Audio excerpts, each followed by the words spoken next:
What do you do when the entire world seems to have lost its way? When institutions you trusted have failed? When people abandon their principles for profit? When the social fabric itself appears to be unraveling? Today's chapter is startlingly contemporary. Ancient sages grappling with the exact same crisis we face today, a society in moral freefall. Their question is urgent and timeless. Is there any hope? Is there a way back from collective collapse? This story has been adapted for modern audiences, based on J.L. Kshatriyas' English translation. Before we start, there is a Benedictory Prayer that the text prescribes. I would like to start with that.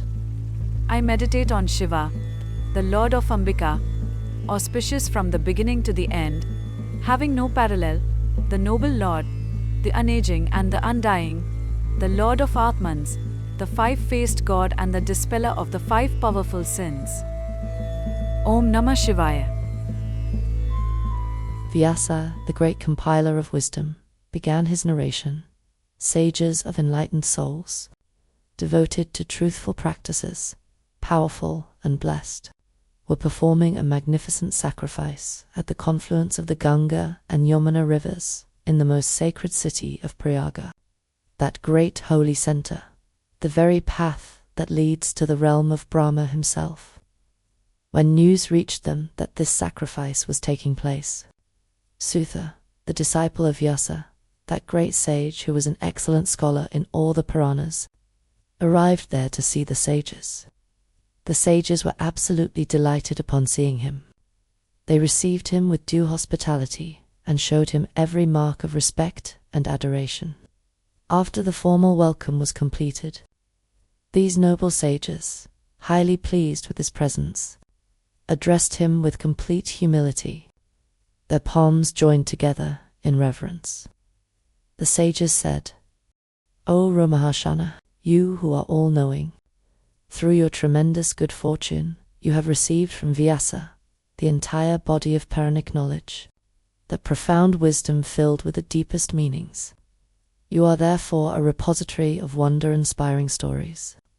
Just as the vast ocean is a storehouse containing gems of immeasurable worth, there is nothing in all three worlds, past, present, or future, that is unknown to you. We consider it our great fortune that you yourself have come to visit us. It would not be proper for you to leave without doing us a favor. It's true that we have already listened to explanations about what is auspicious and what is inauspicious, but we are not satisfied. We hunger to hear more and more." They continued to ask for clarity. "Now, O Sutha of noble mind, we have just one crucial point that needs clarification. If you truly wish to bless us, please explain this, even though it may be the most secret of secrets. This age we're living in, this Kali Yuga, it's unlike anything we've seen before. People have completely lost their way. They've abandoned everything that used to give life meaning and structure. Look around at what's happening. Men have become devoid of merit. They're obsessed with getting ahead through any means necessary. They are engaged in evil ways of living. They have turned their faces away from truthful occupations. They spend their energy slandering others, coveting what their neighbors have, eyeing other men's wives. Hurting people has become their primary strategy. They've lost any sense of who they actually are. They think they're just their physical bodies, nothing more. They've become practical atheists with purely animal instincts. They despise their own parents. They worship their wives like goddesses, while simultaneously treating women as objects. They're enslaved by lust. The Brahmins, those who are supposed to embody wisdom and learning, they've been completely corrupted by greed. They're literally selling the sacred Vedas for money, treating spiritual knowledge as just another commodity. They acquire learning solely to earn income. They're puffed up with false pride about their credentials. They've abandoned their actual responsibilities. They've become little better than con artists. They don't even bother with basic, daily spiritual practices anymore. They've lost all connection to genuine wisdom. They're ruthless. They make a big show of their little bit of knowledge. They've discarded all the practices that used to create real character. Some have even taken up farming and business as their main profession, abandoning contemplation entirely. Cruelty has become second nature. Their thinking has become dirty and defiled. Similarly, the Kshatriyas, the warrior protector class, they've also abandoned their duties entirely. They associate with criminals. They indulge in every sort of vice and debauchery. Corruption has become their main aim in life. They've lost all valor. They have no interest in honorable conflict or protecting the vulnerable. They flee from real challenges. They've adopted the tactics of thieves and the lowest elements of society. They're mentally enslaved by base impulses.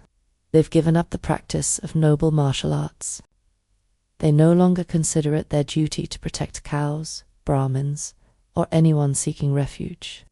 They spend all their time in crude sexual pursuits with their concubines. The idea of protecting their people, completely abandoned. They're obsessed solely with sensual pleasure. They've become wicked destroyers of their own communities. They rejoice in the suffering of all living beings. The noble virtue of protecting their subjects, they have thrown this overboard. They strictly adhere only to sensual enjoyment. They have become wicked destroyers of their own people. They rejoice in harassing all living beings. The Vaishyas, the merchant and agricultural class, they no longer perform any holy rites. They've cast off every traditional virtue. They've taken to the most crooked ways to accumulate wealth. They're notorious for cheating with scales and measures. They're no longer devoted to teachers, to the divine, or to wisdom. Their thinking has become completely distorted, miserly and tight-fisted. They won't feed even a hungry scholar. They take delight in becoming paramours of beautiful women. Squalid and filthy in their thinking, completely deluded by greed, they've lost all capacity for clear thought. They've abandoned any impulse toward charity, building wells, planting trees, creating parks for public benefit. Even the Shudras, the laboring class, most have become depraved. Some now pretend to be Brahmins, copying external features whilst lacking any real understanding. In their confusion, they've abandoned their traditional practices entirely. Eager to appear spiritual, they frequently perform elaborate penances, but their mantras and practices cause harm, premature deaths, infant mortality. They worship sacred objects. They show some interest in fire ceremonies too, but in their thoughts and actions they're crooked and antagonistic. They spend their energy slandering actual Brahmins. Rich people indulge in every sort of misconduct. Educated people take endless delight in pointless arguments. Those who conduct discourses on holy teachings and explain virtuous practices, they themselves completely abandon those same practices. In their own lives, arrogant people assume the airs of nobility. Those who give charity do so with tremendous fuss and haughtiness, treating themselves as great lords and everyone else, even wise Brahmins, as their servants. Completely devoid of traditional duties and virtues, foolish people have created total chaos, mixing up all social roles and responsibilities. Cruel in their thinking, obsessed with false prestige, people have destroyed any coherent social structure. Deluded people, wrongly considering themselves superior, perform certain rituals that only result in complete social breakdown and the downfall of everyone. Women to generally misbehave. They disrespect their husbands. They're hostile to their in-laws without any sense of consequences. They pursue destructive behavior. They indulge in manipulative games. They're carried away by shallow romantic impulses. Their conduct has become terrible. They pursue affairs with paramours, whilst turning away from their own husbands. As for children, they're invariably wicked, completely lacking filial affection. They learn only ignorant activities and succumb to various ailments through their reckless lifestyles. The sages paused. their voices heavy with genuine anguish. O soother, how can these deluded people, who have completely abandoned their traditional virtues, possibly attain salvation here and hereafter? Our minds are constantly agitated by this question. We know there's no virtue greater than helping others. And right now, others need help desperately. You're conversant with the essentials of all spiritual teachings. Please, tell us the easiest remedy for immediately destroying the sins of these people. Is there any hope? Is there any way back? Vyasa concluded. Upon hearing these words from the sages, those souls who had sanctified themselves through spiritual practice, Sudha thought deeply of Shiva. Then he spoke to them as follows, and here the chapter ends, leaving us in suspense, though we know what his answer will be, the transformative power of the Shiva Purana itself.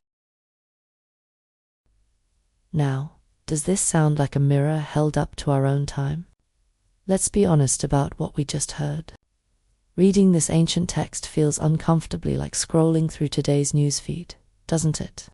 Replace Brahmins selling Vedas with universities selling credentials. Kshatriyas abandoning protection with institutions, failing vulnerable communities.